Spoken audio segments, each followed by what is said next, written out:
unidad de ensueño a orillas de un lago se estremece cuando la maldad se hace presente. Cuando ocurre algo así, todos se inquietan porque no saben de quién se trata o a dónde se fue o de dónde era. Es una carrera contra el reloj. La única pista es un video de vigilancia de baja resolución. ¿Puede un físico solar usar técnicas de la era espacial para identificar a un sospechoso? ¿Y a quién se le ocurriría consultar a la NASA? En los últimos minutos, cuando él la lleva hacia afuera, es evidente que le puso una cuerda o algo en torno a su cuello. Luego, el trabajo de un dentista resuelve el enigma. No hay duda de que en este caso tuvimos ayuda de los ángeles de la ciencia forense. En la carrera de un detective siempre hay un caso que se destaca como inolvidable. Escenas de crímenes extrañas que desafían la lógica. Mentes criminales que van más allá del entendimiento. Para llegar a la verdad, habrá que recurrir a forenses al extremo.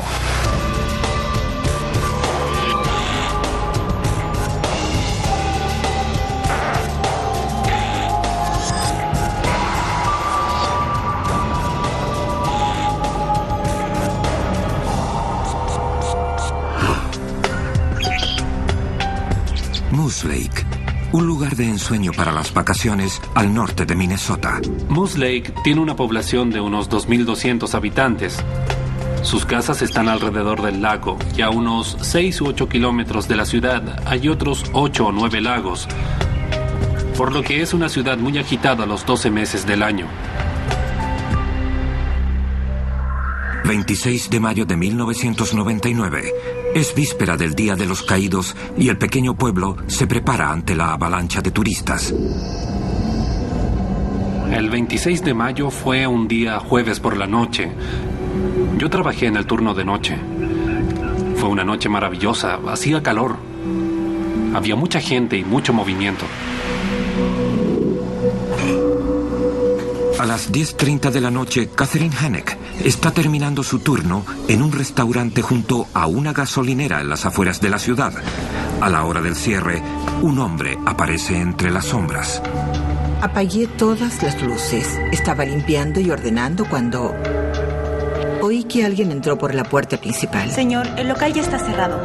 Entró un hombre. Ya cerramos.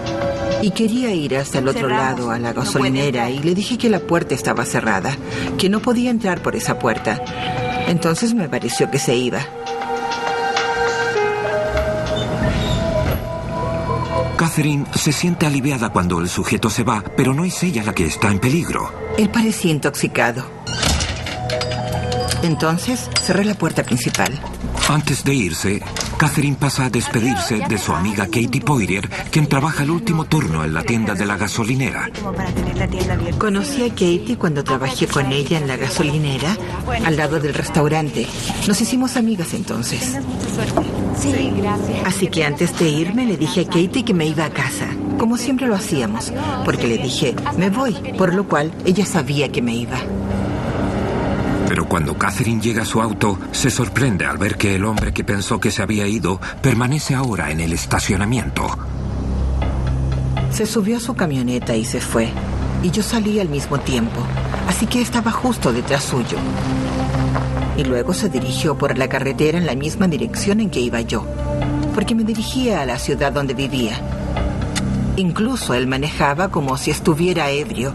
Yo me preguntaba, ¿qué diablos le pasa a este tipo? Como a la medianoche, clientes pasan a la gasolinera a llenar sus estanques e ingresan a la tienda para pagar, pero no hay nadie. Y algo no concuerda. Hay dinero en efectivo sobre el mostrador. Preocupada y un poco asustada, una mujer llama al departamento de policía de Moose Lake.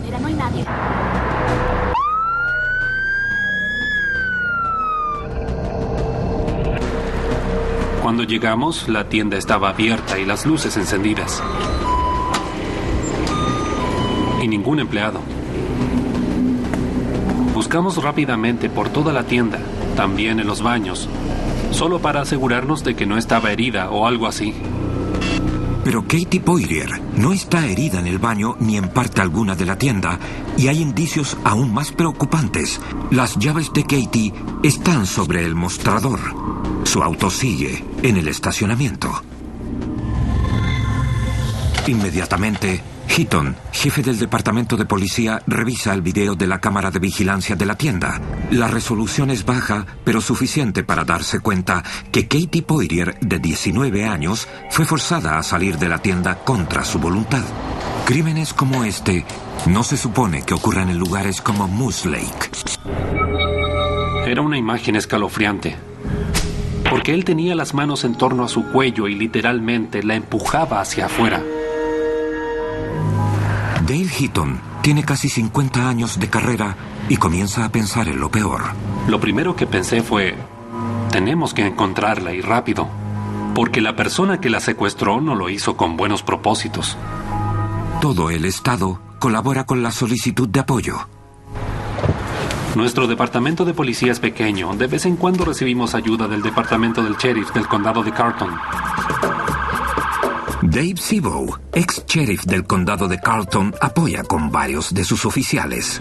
Cuando vi el video y vi que él tenía sus manos en torno a su cuello, tratando de sacarla de esa tienda, una de las cosas que pasó por mi mente fue, ¿cómo resolveremos esto? Sin tiempo que perder, los hombres comienzan a trabajar. Sabemos que en un secuestro las estadísticas señalan que hay un tiempo de 72 horas en que tenemos la posibilidad de rescatar a la víctima aún con vida. Pero ya se ha perdido un tiempo precioso. La cinta mostraba que eran las 11:38. Tras recibir la llamada, nosotros no llegamos a la escena sino cerca de las 12:23, por lo que el autor del crimen tuvo todo ese tiempo para llevarla a algún lugar. Cualquier espera es tiempo perdido en una situación como esta. La prioridad era buscar en las áreas cercanas. Buscamos en algunos lugares cercanos, a donde van las parejas de enamorados por si la habían llevado allí. Y entonces, alrededor de la 1 o un poco después, volví a la oficina y recibí una llamada del FBI y del Departamento de Aprehensión Criminal. Ha pasado 1 hora desde que la policía llegó a la escena y Heaton debe hacer lo que todo investigador teme hacer: comunicar la terrible noticia a la familia de Katie. Yo estaba durmiendo en casa de mis padres. Había llegado allí casi a la misma hora en que a ella se la llevaron y eran como la 1:30, 2 de la mañana. Mi mamá abre la puerta y comienza a gritar: se la llevaron, tu hermana ha desaparecido. No pasa mucho tiempo antes de que los oficiales reúnan a un pequeño grupo de voluntarios que en la mañana empiezan a dispersarse por toda la zona. Al parecer todo el mundo busca a Katie. Había unas 1000 personas buscando. Mientras más pequeña sea la comunidad, es más solidaria. Si alguien necesita algo, los vecinos entran en acción y ayudan. Especialmente cuando uno de ellos está en problemas. Todos conocían a Katie, era como una hija para ellos. Mientras Sebow y sus hombres amplían la búsqueda de Katie, los técnicos forenses procesan la escena del crimen. Había muchas superficies planas, en la puerta, sobre el mostrador. Pero como es una tienda y cientos de personas pasan por ahí a diario, sabemos que solo hay una remota posibilidad de encontrar algo que nos pueda servir. Procesar las huellas dactilares podría tomar semanas y no hay otra evidencia útil. Mientras tanto, la palabra secuestro continúa propagándose y el miedo cunde en Moose Lake. Cuando ocurre algo así, todos comienzan a inquietarse porque no saben de quién se trata o a dónde se fue o de dónde era. ¿Acaso volverá? 27 de mayo de 1999, 5:30 de la mañana. Han pasado más de 6 horas desde que Katie Poirier, de 19 años, fue secuestrada en una tienda de Moose Lake, Minnesota. La policía tiene un video de vigilancia donde aparece el secuestrador de Katie, pero hasta ahora de nada sirve. Mi gente trabajó muchísimo con la cinta, viéndola una y otra vez, tratando de asociar artículos que se encontraban en la tienda para ver si podíamos determinar aún más la descripción del individuo, por ejemplo, su altura y su peso. Después de horas de arduo trabajo, los investigadores aún no visualizan el rostro del secuestrador, pero han construido una descripción parcial. Finalmente, obtuvimos una muy buena descripción física en cuanto a la altura de este individuo y su ropa. El individuo vestía una camiseta deportiva. Y esa fue una de las razones por la que los oficiales creían que podría tratarse de una persona aparentemente joven. Esa camiseta deportiva uno la relaciona con gente joven. Esta persona no era corpulenta ni gorda. Sí.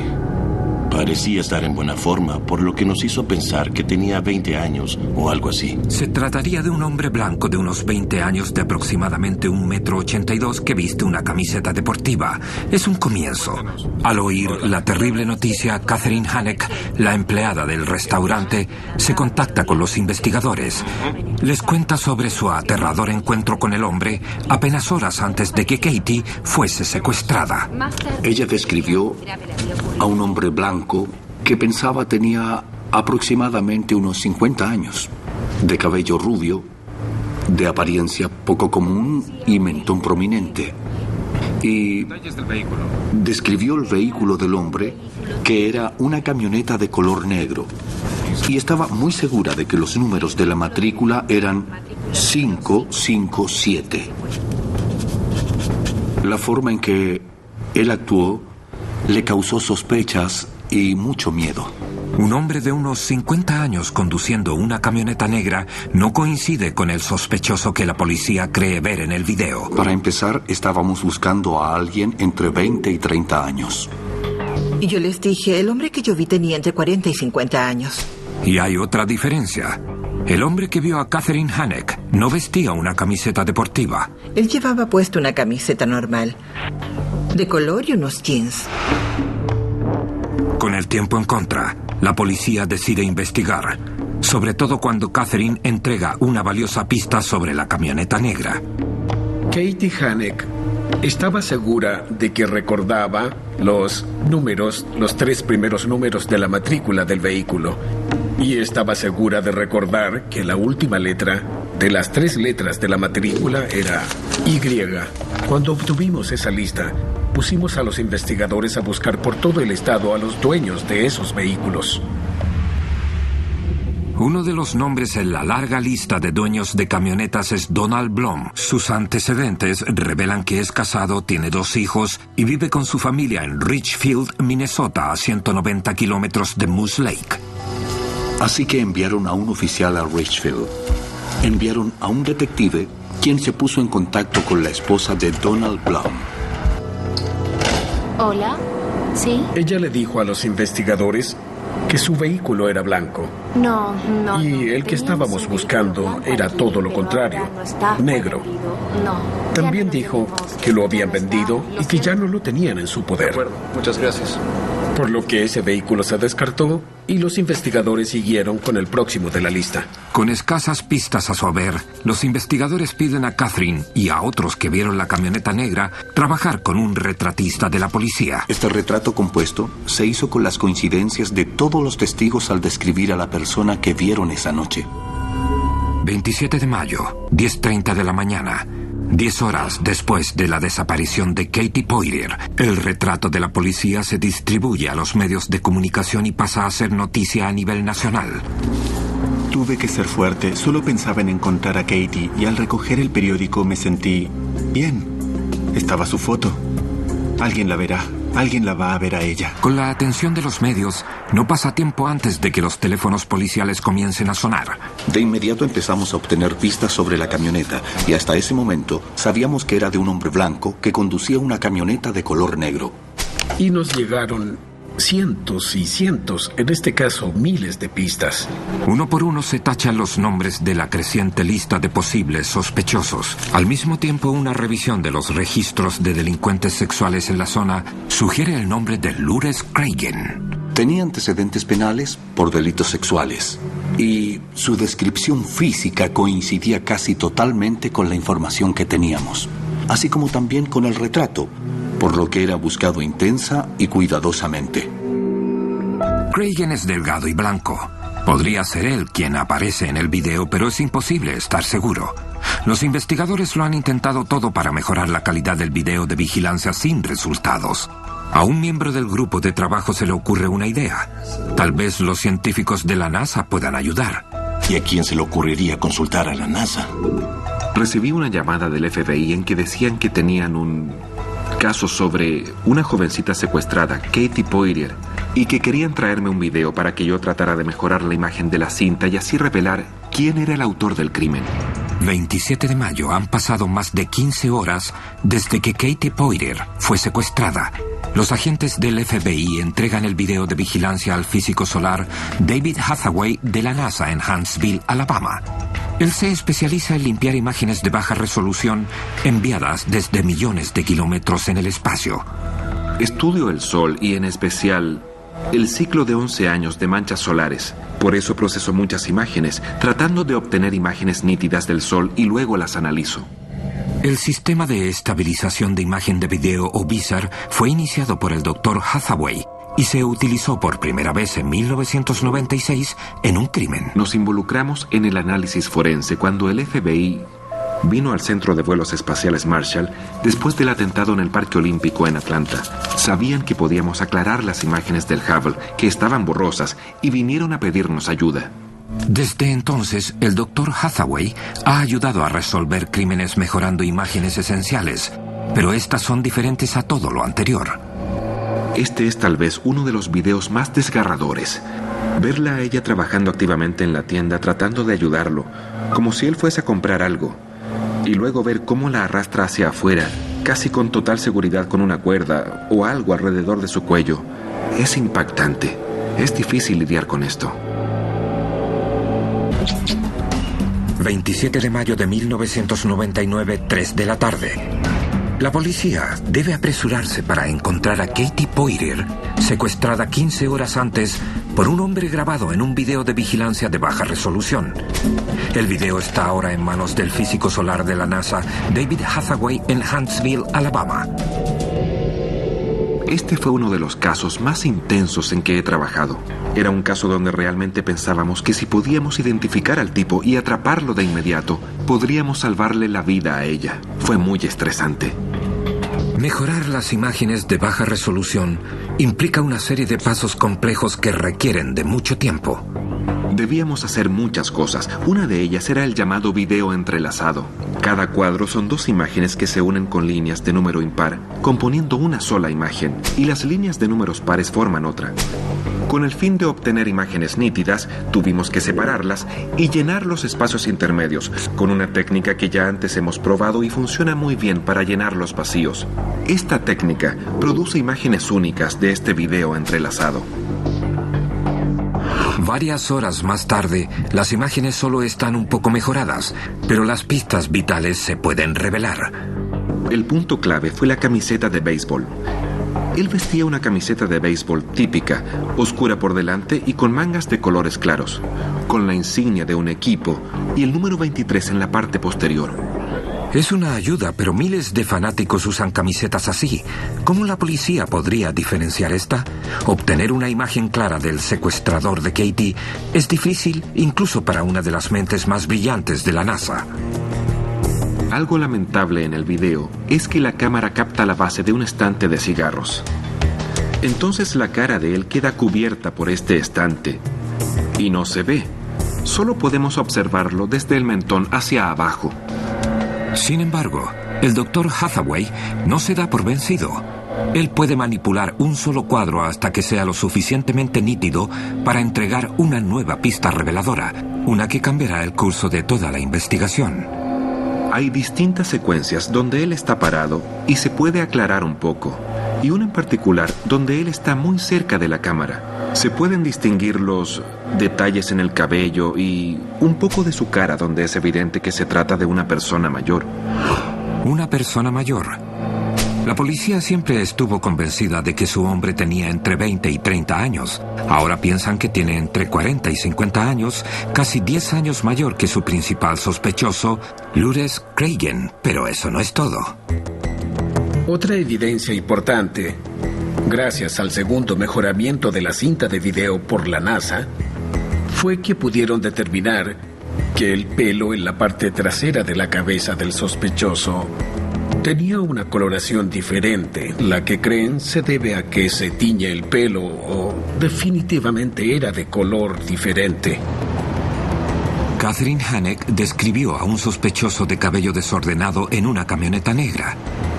Catherine dijo que el hombre vestía una camiseta normal, no una camiseta deportiva. ¿Es posible que se haya cambiado de ropa?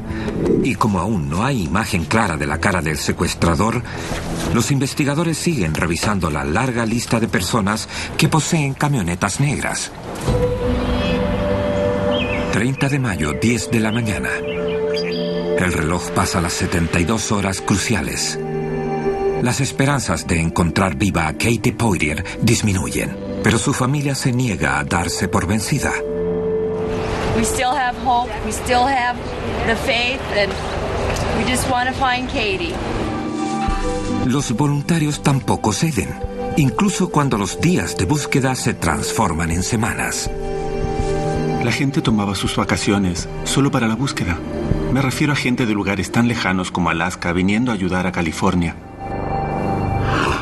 Desesperados por resolver el caso, los investigadores citan a los fanáticos del deporte con la esperanza de que alguien reconozca la camiseta que vestía el secuestrador de Katie. Si tiene información sobre el paradero de Katie Poirier, póngase en contacto con el departamento del sheriff del condado de Carlton. Y funcionó. De inmediato recibimos llamadas telefónicas de un par de personas que trabajaban en un hogar de ancianos en Twin Cities. Esas personas decían que un compañero de trabajo de ellos, un tal Donald Hutchinson, se parecía a la persona en el video.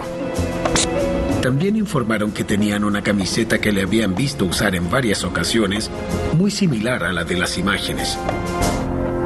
Pero lo que esas personas dicen después es lo que llama la atención de los investigadores. Muchas gracias. Ellos también sabían que conducía una camioneta negra. Y sabían que había dejado de conducirla justo después del secuestro de Katie Poirier. También informaron que no había asistido a su trabajo el día después del secuestro y que volvió a trabajar al día siguiente, pero que su aspecto había cambiado bastante.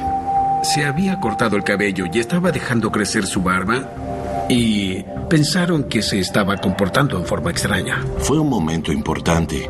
Muy significativo. Adiós. Inmediatamente empezamos a investigar sobre el señor Hutchinson y nos enteramos que tenía varios apellidos diferentes. Su verdadero nombre era Donald Pins. Fue bautizado como Donald Pins, pero también usaba el nombre de Donald Blum. Donald Blum puede ser un seudónimo, pero una revisión de los registros policiales indica que habían entrevistado a su esposa sobre la camioneta negra de Blum. Ella le dijo a la policía que su esposo la había vendido hace mucho tiempo, por lo que el nombre de Blum se había borrado de la lista, pero ahora regresa como el sospechoso número 1. Cuando los investigadores realizan una orden de allanamiento en su residencia en Richfield, encuentran una poderosa camioneta negra en el garaje. Al contrario de lo que su esposa dijo a los investigadores, y la matrícula era 557 Henry David Y, HDY, tal como lo había informado Katie Hanek. Estábamos absolutamente seguros de que esa era la camioneta que buscábamos. En gran parte porque nuestra testigo ocular, Katie Hanek, estaba muy segura de que esa era la matrícula. Tenía antecedentes penales significativos, incluyendo condenas por múltiples conductas sexuales criminales, condena por asalto con agravantes, condena por secuestro. ¿Era Katie Poirier una más en la lista de víctimas de Blum? Sin duda, era la mejor pista que teníamos hasta entonces. Y decidimos que haríamos todo lo posible para determinar si Donald Hutchinson, Donald Blum, era nuestro sospechoso o no lo era. El cerco se cierra cuando se descubre que Blum tiene una propiedad cerca de Moose Lake, a 160 kilómetros de su casa en Richfield. Con una orden de allanamiento, los investigadores se mueven rápidamente. Después De semanas en que las llamadas disminuyeron y no teníamos nada, ahora nos pareció que teníamos algo. Esta propiedad se encuentra lejos en el campo. No había salida y teníamos muchas esperanzas de encontrar a Katie encadenada o algo así. Pero Katie no se encontraba ahí. Buscamos por todo el lugar. Vaciamos una pequeña laguna del jardín. La rastrillamos. También vaciamos la fosa séptica. Frustrados y cansados, los investigadores están a punto de dejarlo todo cuando tropiezan con algo. Una caja de fuego. Esa caja de fuego era como un brasero recreativo y tuvimos que examinar cuidadosamente la capa superior para ver si podíamos encontrar joyas o cualquier cosa relacionada con Katie. Y lo que encuentran es inquietante. En esa caja de fuego encontramos fragmentos de lo que nos parecieron fragmentos de huesos y un pedazo de lo que parecía ser un diente. Yo lo miraba y tenía la forma de un diente, pero estaba quemado y lo empaquetamos como evidencia. También encontramos otros huesos. Y no sabíamos si algunos eran de animal o podrían ser humanos. Nosotros realmente creíamos ir por el camino correcto. El inconveniente era que eso significaba que si había restos humanos allí, alguien había muerto y teníamos miedo de que se tratara de Katie Poirier. Nos sorprendió encontrar un tercio de un balde de helados de 4,5 litros con fragmentos de huesos humanos, incluyendo un diente. Entonces, nos dimos cuenta de que necesitábamos a alguien más calificado para examinar esas cosas. Nos contactamos con la doctora Susan Meister, quien es antropóloga forense de la Universidad de Hamlin en St. Paul. Me preguntaron si podía examinar una pequeña colección de huesos fragmentados y quemados muy significativos para determinar si eran humanos o no. Así que los revisé y les dije sí, definitivamente hay fragmentos humanos en este grupo de huesos.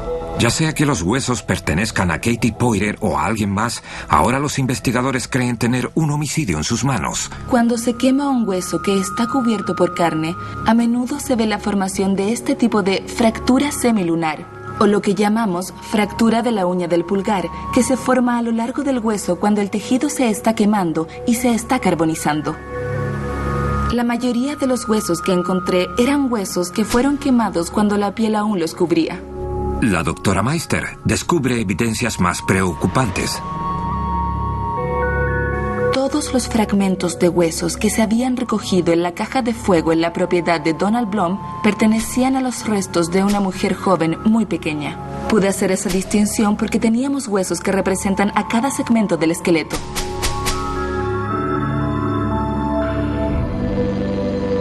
Ese fue un día bastante deprimente. Nos invadía la impotencia de que ya era demasiado tarde. ¿Qué se puede decir? Fue algo muy difícil encontrar lo que allí encontramos. La mayoría de los fragmentos de hueso están calcinados, y ese es el grado más severo de una quemadura. Así que creo que el asesino quería asegurarse de que el cuerpo se quemase de manera uniforme y asegurarse también de que cada parte del cuerpo se quemara de la misma forma. Luego, más noticias sorprendentes. Cada resto que se recuperó de la caja de fuego, que fue identificado como resto humano, corresponde a una mujer joven. Sin embargo, 2 fragmentos son distintos y no corresponden. Posiblemente hubo una segunda víctima. Es un descubrimiento inesperado y espantoso. En la propiedad de Donald Blum se han encontrado restos humanos no de uno, sino de 2 cuerpos incinerados. Los restos carbonizados de ambos cuerpos son encontrados en una caja de fuego cerca de Moose Lake. La policía teme que una de las víctimas sea Katie Poirier, desaparecida hace 3 semanas. Los investigadores creen que Donald Blum es parte de estos oscuros crímenes, pero ¿pueden probarlo? Primero, los expertos forenses deben determinar si alguno de los huesos y el diente realmente pertenecen a Katie. Posterior a mi análisis del diente y de algunos de los fragmentos de huesos, estos fueron enviados al laboratorio del FBI, en Quantico, Virginia, a fin de ver si podían extraer ADN de ellos. Pero los huesos y el diente estaban tan quemados que no había suficiente material orgánico para extraer una buena calidad de ADN y hacer un análisis. Sin ADN, la doctora Meister continúa estudiando los huesos, buscando cualquier signo de trauma antes de la incineración. A continuación, ella identifica un fragmento que es parte de la mandíbula. Dada la extrema fragmentación del hueso y cómo todo el pequeño hueso encajaba en el sitio, fue muy sorprendente haber encontrado tanto el diente como el fragmento de la mandíbula en que encajaba. Fue muy sorprendente. Después de terminar mi análisis y de haber identificado todos los fragmentos posibles, llamamos a un odontólogo forense para analizar los restos de los dientes. La doctora Meister recurre al doctor Thomas Ramrick, un reconocido experto en la materia. El diente estaba muy quemado. La porción orgánica del diente había sido quemada casi por completo. Es posible compararlo con la ceniza en la punta de un cigarro. Una vez que determinamos que el diente era realmente humano, fue necesario comparar ese diente con los rayos X de Katie Poirier, tomados antes de su desaparición, y buscar similitudes entre lo que llamamos rayos X antemortem y postmortem. Pudimos determinar que había muchas similitudes físicas. Similares, pero no totalmente iguales, lo que obliga a realizar más pruebas para determinar si el diente es de Katie. Mientras tanto, los investigadores van en busca de Donald Blum y encuentran al presunto asesino acampando con su familia cerca de Alexandria, Minnesota. A avanzadas horas de la noche del día 19, ya en la madrugada del día 20, enfrentamos a Donald Blum por primera vez durante la investigación. Una de las primeras cosas que dijo fue: no fui yo, no soy yo, no era mi camioneta. Y le preguntamos: ¿a qué te refieres con que no fuiste tú? Y él dice: bueno, me refiero a esa chica que secuestraron en Moose Lake. Los investigadores presionan aún más. Blum afirma que escuchó sobre la desaparición de Katie en las noticias y dijo que estaba en casa con su esposa esa noche, pero la siguiente pregunta lo hace tropezar. Le preguntamos sobre su camioneta y dijo que una vez fue dueño de una vieja camioneta, pero que hace mucho tiempo se la había vendido a su hermano. No sabía que nosotros ya teníamos esa camioneta y que la habíamos encontrado en su garaje en Richfield. La policía detiene a Donald Blum bajo sospecha de secuestro de Katie Poirier. Aún así, condenar a Blum no será fácil sin un cuerpo, por lo que los investigadores vuelven al video de vigilancia, pero Blum ha alterado su apariencia, dificultando una identificación positiva. Luego, la policía elabora un nuevo plan. Decidimos que necesitábamos una rueda de identificación de sospechosos en vivo en vez de una serie de fotos. Teníamos a Donald Blum y a otras 5 personas muy parecidas físicamente. Todos estaban vestidos de la misma forma y también a 7 testigos que los miraron a través de un espejo unidireccional. En la rueda de identificación yo estaba muy enojada. Me dieron un lápiz y un papel para escribir mis pensamientos y opiniones. Y todo lo que pude hacer fue tomar el lápiz y solo hacerlo sonar, porque estaba muy nerviosa cuando lo vi. Yo sabía que era él. Varios testigos están de acuerdo. Mientras tanto, el doctor Ramrich compara el diente carbonizado con los informes dentales de Katie y los rayos X. Había algunas similitudes entre las formas de las raíces y la longitud de la raíz. Había similitudes en la forma del diente número 18. Y había similitudes cuando comparamos las áreas óseas entre los dientes de ambas radiografías. El molar número 18 de Katie se parece al diente carbonizado, pero ello no basta para una condena. Y sin una identificación positiva, Donald Blum podría quedar en libertad. La dentista de Katie, Melanie Meyer Byrne, tiene una idea. 2 semanas antes de que descubrieran cuál diente era, les había dicho que acababa de empastar una muela a Katie con un nuevo material que utilicé y que tal vez podrían mirar los componentes y a lo mejor ese material estaba en el diente que encontraron. El Dr. Ramrich confirma que el diente carbonizado fue intervenido, pero la posibilidad de que ese diente encontrado en la caja de fuego sea el mismo molar que le compusieron a Katie es mínima. En la propiedad de Donald Blum, agresor sexual convicto, se encuentran restos óseos que se cree son de Katie Poirier. La policía cree que Blum secuestró y asesinó a Katie y luego intentó encubrir el crimen. Pero para probar la teoría de los investigadores, primero debe haber una positiva identificación de los restos y solo cuentan con un diente. Una vez que determinamos que no se podía eliminar a Katie como la persona que estaba en la caja de fuego, el diente fue entregado al Departamento de Aprehensión Criminal para análisis químico. Ese diente efectivamente era el diente de Katie Poirier. Solo había sido compuesto un par de semanas antes por la dentista, quien utilizó una nueva resina dental y una amalgama y la colocó en la parte superior de la resina dental. Me pidieron si podía encontrar rastros de esa resina dental. Donald Melander, del Departamento de Aprehensión Criminal de Minnesota, utiliza un microscopio electrónico de barrido para magnificar los dientes carbonizados cientos de veces. Yo efectivamente encontré un poco de resina dental en la parte inferior de la cavidad. Vi un parche de circonio y silicio en ella, que eran los principales contenidos de la resina dental.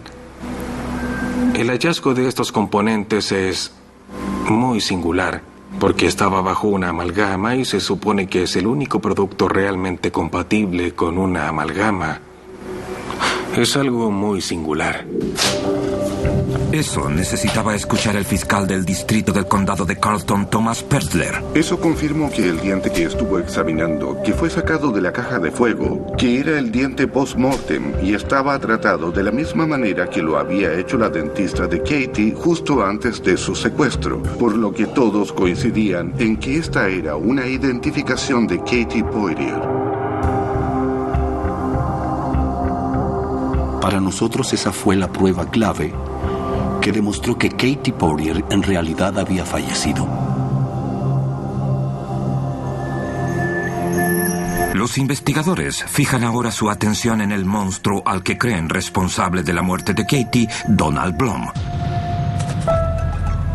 Al principio, Blum se aferra a su historia de que no tiene nada que ver con el asesinato de Katie, pero cuando se enfrenta a las pruebas forenses irrefutables, finalmente se conmueve y confiesa.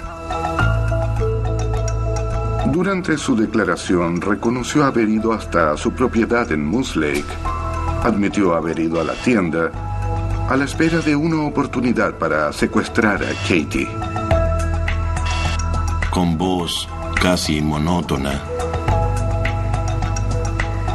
con lo cual quiero decir sin emoción alguna, la sacó de la tienda y la puso en su camioneta y se dirigió a su propiedad. Al llegar a su propiedad, describió sus intentos de escapar y cómo impidió que lo hiciera. Obviamente, ella comenzó a luchar.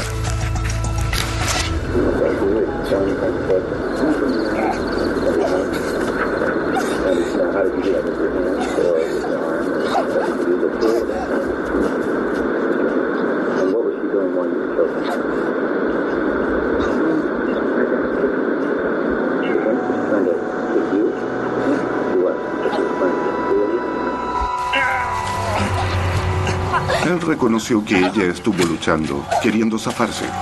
Era una mujer pequeña, una mujer menuda, pero era luchadora y llena de energía, y por desgracia llena de la vida que él le arrebató. Él indicó que la mató asfixiándola. Admitió que después de hacerlo, quemó su cuerpo en la caja de fuego. Los investigadores informaron de inmediato a la familia de Katie acerca de la confesión de Blum. Yo estaba en casa de mis padres, sentado a la mesa, y ellos llamaron a todos, a toda la familia más cercana a la habitación para decirnos que Donald Blum había confesado el asesinato o el secuestro y asesinato de la hija, hermana y nieta. Y así fue como lo dijo, y creo que todos nos conmovimos y lloramos.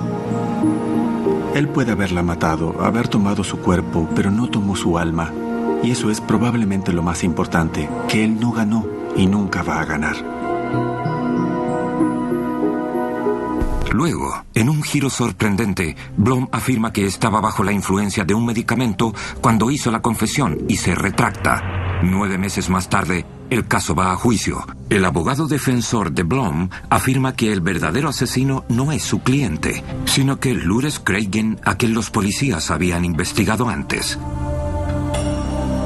Él se convirtió en una cortina de humo para nosotros y en un problema con respecto al juicio porque nos habíamos concentrado con tanta fuerza en él por sus antecedentes penales y sus delitos pasados, que esto complicaba el caso para nosotros porque lo habíamos descartado por completo como sospechoso en este caso.